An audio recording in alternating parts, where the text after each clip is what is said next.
مسئولان این شفاخانه میگویند که نظر به نیازمندی جامعه با اخذ جواز فعالیت در بخش طبابت سرمایه گذاری کردند تا ضمن خدمات زمینی کار برای واجدین شرایط نیز مساعد گردد. یعنی ایده در فکر ما بود، در ذهن ما بود که باید ما یک شفاخانه بسازیم که مردم دیگه طرف شکسته‌بندان نرن، تداوی غیر معیاری نشن، تداوی نادرست نشن تا از معیوبیت، تا از معیوبیت‌های دائمی جلوگیری شود. ما الحمدلله در اینجا حدوداً 2 متخصص هستیم، با هم یک جای کار میکنیم. حدوداً 20 نفر از هم از طبقه اوناس هم از طبقه ذکور ما اینجا کارمند داریم. اینا همگیش ماشخور هستن، همگیشان به حساب یک رهبر خانواده هستن. بالاخره از اینجا چیزی که خدا برشان نصیب کرده ماش میگیرن. الحمدلله شبانه روز ما فعالیت میکنیم. فعلا مردم از پیش ما الحمدلله راضی هستن.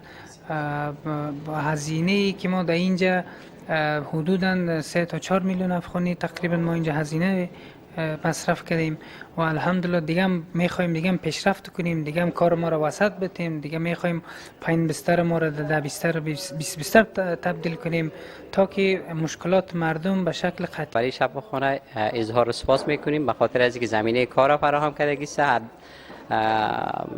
20 نفر که گویا در اینجا مصروف کار است، در سطح فاریاب ما 20 فامیل مستقیم کمک اقتصادی کرده است. ما اظهار سپاس از رهبری شفاخانه میکنیم.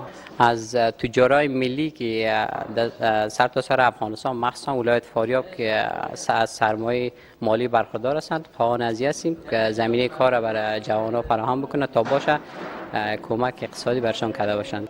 از سوی هم ریاست صحت عامه فاریاب از ایجاد بخش‌های خدماتی طبی خصوصی در این ولایت در کنار مراکز صحی دولتی استقبال نموده میگوید که شفاخانه‌های خصوصی تحت نظارت ریاست صحت عامه قرار دارد و از سایر سرمایه‌داران نیز می‌خواهد که در بخش صحت سرمایه گذاری نمایند.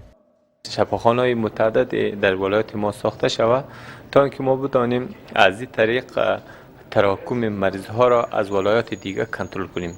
در صورتی که ما شفاخانه‌های تخصصی در بخش‌های مختلف از قبیل داخله، جراحی، چشم، گوش و گلو، نسای ولادی، ارتوپدی در تمام بخش‌ها داشته باشیم، نیاز نیست که مریض های ما به خاطر تداوی به ولایت‌های دیگر یا بیرون از مرز افغانستان برود.